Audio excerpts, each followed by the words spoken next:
Hello students, welcome back to my YouTube channel. आज हम लोग संजीवेश कॉलेज रांची इंट्रेंस के सेट 2 को देखेंगे। ठीक है, सेट 1 को आपने देखा होगा जिसमें ट्रिग्नोमेट्री आइडेंटिटीज के बारे में बताया। आज मैं सेट 2 पर बात करूंगा। ओके, सेट 2 में हमारे रियल नंबर्स के क्वेश्चन होंगे। टोटल 20 क्वेश्चन होंगे और आप लोग जो है इसे सॉल्व करना अपने तरफ से, और कितने क्वेश्चन सही हुए आउट ऑफ 20 आप लोग कमेंट करना।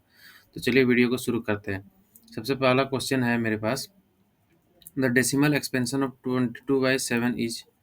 ये टर्मिनेटिंग होता है या फिर नॉन टर्मिनेटिंग या रिपीटिंग होता है, या फिर नॉन टर्मिनेटिंग या नॉन रिपीटिंग होता है, या फिर नन ऑफ द अबव होता है। तो आप लोग सॉल्व कीजिए। देखिए 22/7 है। जैसे ही इसको हम लोग सॉल्व करेंगे तो आएगा 3.1428। ओके, 57, फिर 14286 ऐसे करके आएगा। तो आप देख सकते हैं नॉन टर्मिनेटिंग है, यानी ये कभी रुकेगा नहीं, बट ये रिपीटिंग है। जो 142857 जो आ रहा है, फिर 14286 इस टाइप से आ रहा है। मतलब ये एक तरह से रिपीटिंग की ओर टेंड्स कर रहा है, और ये कभी रुकेगा नहीं, मतलब ये वैल्यू चलते रहेगा। तो इसको बोलते हैं नॉन टर्मिनेटिंग एंड रिपीटिंग। ये देखिए यहाँ पे बी ऑप्शन होगा। ये पाई का वैल्यू है 22/7। For some integer n the odd integer is represented in the form of. किस फॉर्म में हम लोग ऑड इंटीजर को रिप्रेजेंट करते हैं? तो सबसे आसान क्वेश्चन है। और इवन को 2n फॉर्म में होता है, और ऑड को कैसे करते हैं? 2n+1 में। तो इसमें कोई डाउट नहीं होगा, तो सी सही हो जाएगा। जैसे कि यहाँ पर एग्जांपल भी दिया गया है कि अगर n का वैल्यू 2 हो तो इवन हो जाएगा 4, लेकिन ऑड हो जाएगा 2n+1 यानी कि 5। अब जो आगे क्वेश्चन है वो है आपका, चलिए ऑप्शन डी तो इसमें होगा नहीं। एचसीएफ ऑफ 26 एंड 91 इज, बताइए क्या होगा? तो एचसीएफ निकालना है, यानी कि हाईएस्ट कॉमन फैक्टर निकालना है। तो हाईएस्ट कॉमन फैक्टर निकालने के लिए हम लोगों का तरीका क्या है कि इसमें इस दोनों में वो कॉमन डिजिट को फाइंड करना है, वो कॉमन मल्टीपल फाइंड करना है जो सबसे हाईएस्ट हो, यानी कि जो सबसे हाईएस्ट हो कॉमन में। तो देखिए यहाँ पे 26 है और यहाँ पे 91 है, तो दोनों में क्या कॉमन है? हाईएस्ट। सबसे पहले इसको हम लोग तोड़ते हैं। 26 को लिख सकते हैं 2 × 13, और इसको लिख सकते हैं 7 × 13। तो हाईएस्ट कॉमन क्या मिल रहा है? 13। तो ये हो गया एचसीएफ। ओके, कोई डाउट नहीं होगा। इसको प्राइम फैक्टराइजेशन मेथड बोलते हैं, जिससे इसे सॉल्व किया जाता है। हालांकि अब आप लोग 10th क्लास पास कर गए हैं तो ये सब चीज़ें डायरेक्टली दिमाग में सोच पा रहे होंगे। अगला क्वेश्चन में चलता हूँ। Which of the following is not irrational? Irrational नहीं है, यानी कि इसमें से कौन सा? देखिए √7 + 3 है, तो ये तो होगा ही, क्योंकि देखिए √7 इरेशनल नंबर है, +3 कर रहे हैं तो फिर इरेशनल ही आएगा। 3 - √7 ये भी इरेशनल में ही जाएगा। अब यहाँ देखिए 3 √7 ये भी जाएगा, लेकिन 3 + √7 और 3 - √7, यानी कि a+b इंटू a - b क्या होता है? a², यानी कि 3 का स्क्वायर माइनस √7 का स्क्वायर, यानी कि इसको लिखते हैं √7 का स्क्वायर। ओके, तो कितना हो जाएगा? 3 का स्क्वायर 9 होता है, और √7 का स्क्वायर 7 होता है। तो आंसर कितना आ जाएगा? 2 आ जाएगा। तो इस तरह से हम लोग देख सकते हैं कि ये मेरा जो है इरेशनल नहीं है, यानी कि ऑप्शन सी सही होगा। यहाँ देखिए इसको सॉल्व करके भी बताया गया। 9 - 7 2 आया है। a² - b² का फॉर्मूला लगाया है। अब देखिए the addition of a rational number and an irrational number is equal to. जितने भी कॉमर्स और साइंस के बच्चे हैं उनके मैथ्स में सिलेबस में आते हैं क्वेश्चंस, तो आप लोग जो है साइंस, मैथ और कॉमर्स के बच्चे सारे लोग इसको सॉल्व करेंगे। ठीक है ना? द एडिशन ऑफ, एडिशन करना है किसका? एक रैशनल नंबर का और एक इरेशनल नंबर का। ये डायरेक्ट प्रॉपर्टी है, ये हमेशा इरेशनल ही होता है। जैसे कि मैंने यहाँ बताया रैशनल और इरेशनल। देखिए यहाँ 3 एक रैशनल है और √7 इरेशनल है। जब ऐड करेंगे तो क्या आएगा? इरेशनल ही आएगा। तो वही प्रॉपर्टी है। सिंपल क्वेश्चन है। यहाँ पर देखिए ये अच्छा क्वेश्चन है। Multiplication of 2 irrational number. सबसे पहला एग्जांपल मैं लेता हूँ, √2 इंटू √3। ओके, क्या आता है यहाँ पर? √6, ये क्या हो गया? इरेशनल हो गया। ओके, दूसरा एग्जांपल मैं लेता हूँ। सपोज दैट मैं लेता हूँ √5 इंटू √5, कितना आ गया यहाँ पर? √5 इंटू √5 हो गया, रूट के अंदर 5 इंटू 5 यानी 25, और √25 का वैल्यू क्या आता है? 5, और 5 क्या आ गया मेरा? रेशनल आ गया। ऊपर में इरेशनल था और नीचे रेशनल आ गया। अब मल्टीप्लिकेशन किया है मैंने किसका? दो इरेशनल नंबर का। तो ये क्या हो सकता है? मे बी रेशनल और इरेशनल दोनों हो सकते हैं। जरूरी नहीं है कि सिर्फ रेशनल होगा, जरूरी नहीं है कि सिर्फ इरेशनल होगा, कोई दिक्कत नहीं होगी। आगे मैं बढ़ता हूँ। एक सेट ए है 1 2 3 4 5 ऐसे करके, तो ये क्या है? होल नंबर है, रेशनल नंबर है, नेचुरल नंबर है या कॉम्प्लेक्स नंबर है? इजी क्वेश्चन है, सभी को जानते होंगे। 1 से शुरू होता है नेचुरल नंबर। आगे जो है, if p and q are integers and is represented in the form of p by q, p by q में रिप्रेजेंट कर रहे हैं तो उसको क्या बोलते हैं? Rational number. सिंपल कंसेप्ट है, डायरेक्ट डेफिनेशन है। अब जो है अगला क्वेश्चन में आता है, the largest number that divides 70 and 125 and which leaves remainder 5 and 8 is, क्या होगा बताइए? 65, 15, 13 या 25? आसान क्वेश्चन है ये। देखिए, द लार्जेस्ट नंबर, वो एक ऐसा लार्जेस्ट नंबर निकालना है जो किसको डिवाइड कर रहा हो? 70 को और 125 को। और जब 70 को डिवाइड कर रहा हो तो रिमाइंडर 5 आए, और 125 को डिवाइड कर रहा हो तो 8 है। सबसे पहले हम लोग यहीं से कोशिश करते हैं बनाने का। जैसे कि मैं 65 को लेता हूँ, तो 65 से 70 को डिवाइड करूँगा, रिमाइंडर तो 5 आएगा, पर 125 को डिवाइड करूँगा तो कभी रिमाइंडर 8 नहीं आएगा। दूसरा ऑप्शन 15 को मैं पिकअप करता हूँ, तो यहाँ पर रिमाइंडर 10 आएगा लेकिन 5 आना चाहिए, ये भी नहीं होगा।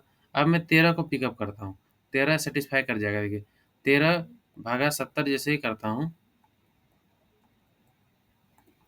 तो मेरे पास क्या आता है? 13 बचे 65, और बचता क्या है? 5, तो रिमाइंडर 5 बच गया। अब सेम 13 भागा 125 भी करता हूँ तो कितने बार में जाएगा? 9 बार में जाएगा, 117। तो रिमाइंडर क्या बचेगा? 8, यानी कि वेरीफाई कर गया। 5 और 8 बचा, किससे? 13 से। ये डायरेक्टली बनाना है, कुछ लंबा चौड़ा आप लोगों को नहीं सोचना है। और 25 तो होगा ही नहीं, क्योंकि फिर 20 बनेगा रिमाइंडर। तो आप लोग इसे समझ गए होंगे, इजी क्वेश्चन है। आगे जो है 10 number question. The list number that is divisible by all the numbers 1 to 5। 1 to 5 सबसे डिविजिबल एक ऐसा नंबर खोजना है जो 1 से भी डिविजिबल हो, 2 से भी डिविजिबल हो, 3 से भी डिविजिबल हो, 4 से भी डिविजिबल हो, और 5 से भी डिविजिबल हो। एक ऐसा नंबर बताना है जो सबसे डिविजिबल हो। तो हम लोग देखते हैं, क्या 70 है? 3 से डिविजिबल नहीं है, तो ये नहीं होगा। 60 को पकड़ते हैं, 61 से भी हो रहा है, 2 से भी 30 बार में हो रहा है, 3 से भी 20 बार में हो रहा है, 4 से 15 बार में, 5 से भी 12 बार में, यानी कि ये सही होगा आंसर। कोई डाउट नहीं होगा, डायरेक्ट आंसर दिख रहे हैं, कहीं से भी कोई समस्या नहीं होगी। आगे बढ़ता हूँ, या फिर यहाँ से चूंकि लिस्ट मल्टीपल बोला था, तो 1 से 5 का एलसीएम भी आप लोग ऐसे करके निकाल सकते हो। लेकिन ये सारी चीज़ें आजकल डायरेक्ट देखनी चाहिए, और एलसीएम जो लोगे इसका, तो एलसीएम 60 ही आएगा। 1 से 5 का एलसीएम 60 आता है। एलसीएम तो निकालने सबको आता ही होगा। द सम और difference of two irrational number is always, क्या होता है? देखिए, सम और difference of two irrational number, यानी कि देखिए, जैसे कि √2 प्लस √2 क्या हो गया? 2√2, ये हो गया सम, है ना? इसी तरह मान लीजिए √5 माइनस √2, इसका वैल्यू क्या आएगा? कुछ इरेशनल ही आएगा।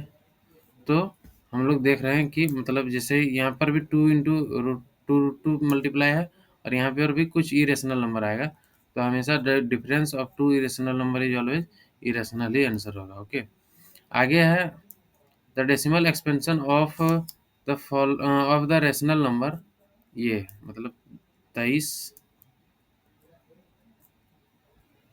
सॉरी इसको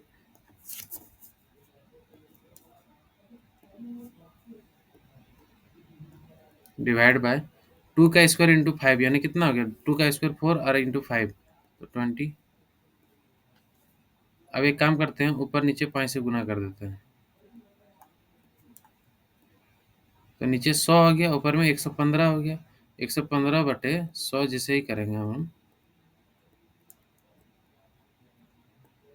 तो क्या बचेगा 1.15। अब इससे क्या पता गया कि 2 डेसिमल प्लेस तक ये जाके टर्मिनेट करेगा, कोई दिक्कत नहीं होगा, सिंपल सी क्वेश्चन है। आगे मैं बढ़ता हूँ। Euclid division lemma states that for positive integer a and b, है ना, there exist unique integer q and r such that a equal to b q plus r and r must satisfy क्या, तो r जो है satisfy करेगा ये condition को, 0 is less than equal to r is less than b। ये डायरेक्ट मतलब थ्योरम है और थ्योरम का ही स्टेटमेंट है, तो आप लोग इसको ध्यान में रखना। अब जो है आगे का क्वेश्चन है, for some integer m every even integer is of the form. Even integer अभी बताए थे 2n का फॉर्म में या 2m का फॉर्म में, और प्लस वन लग जाएगा तो फिर 2m प्लस वन इवन हो जाता है, सॉरी ऑड हो जाता है, इवन का 2m होगा। Using Euclid division algorithm find the HCF of 231 and 396। देखिए इसको कैसे निकालना है ना, इसका तरीका मैं बताता हूँ। सबसे पहले दोनों में बड़ा कौन है, 396, तो 231 से 396 को डिवाइड करेंगे। ओके, एक बार में करता हूँ 231, अब इसको माइनस करना है, 5 6 1 165 बचा। अब फिर इससे 231 को डिवाइड करना है,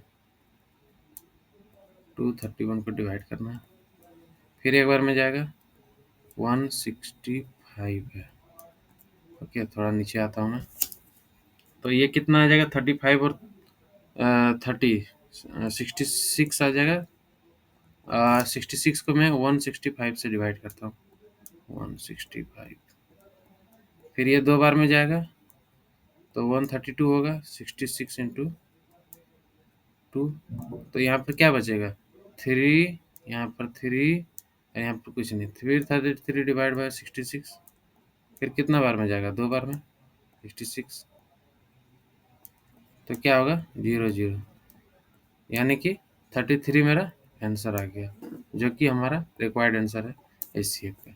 कोई डाउट नहीं होगा, इसी तरीके से आपको अप्रोच करना है, बनाना है, या फिर आप लोग ऐसे स्टैंडर्ड फॉर्म में भी तोड़ सकते हैं, सेम चीज़ें हैं, उस तरह से डिवाइड करने से थोड़ा सा आसानी होती है बनाने में, बहुत जल्दी बन जाता है। सारे क्वेश्चंस इस तरह के 40 से 45 सेकंड 50 सेकंड ऐसे लेते हैं। आगे है 16 number, if the HCF of 65 and 117 यानी 117 मतलब 65 और 117 का HCF इस फॉर्म में एक्सप्रेस किया जा सकता है, तो m का वैल्यू क्या होगा। इसमें भी आप लोग सेम अप्रोच लगाना। देखो एक जरा ऑप्शन में दिखा देता हूँ, 1324 है, ठीक है, किन्हीं को बनाना है तो बनाइए। इसमें सबसे बड़ा क्या है 71 है, सॉरी 117 है, तो 65 डिवाइड बाय 117 जिसे ही एक बार में देते हो,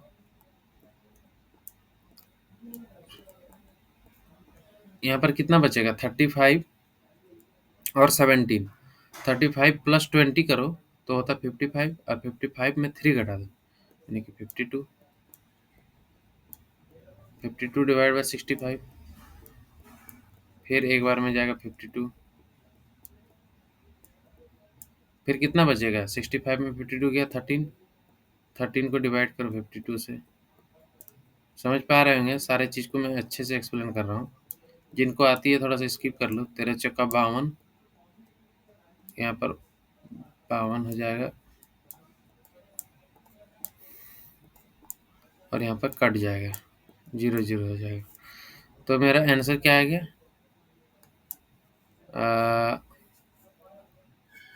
13 आ गया।